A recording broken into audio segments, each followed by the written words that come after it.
like being queer is like it's all of me, but so is, for example, like being a migrant and all these other things. Like they're all part of me, and I think they're all deeply influence how I do politics. And I think a really good example for me is like on this issue that we've been working on around how the government defines relationships, right? And or like treats relationships. And so in the welfare system, this whole idea of like relationships and the nature of marriage, which I think is the most heteronormative patriarchal BS ever, right? And so like where you lose your benefit if work and income is like, oh, you're in a marriage type relationship.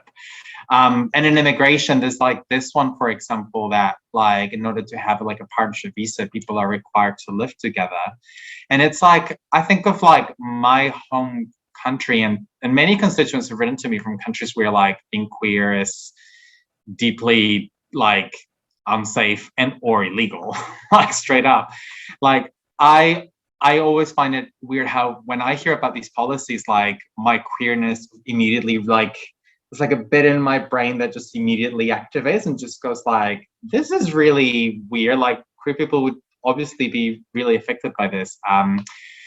And yeah, just the fact that it feels like sometimes when I talk to my straight colleagues and committees, it just doesn't connect, right? So it's just the benefit of having so many of us that hopefully you have more of us bringing that analysis into those spaces.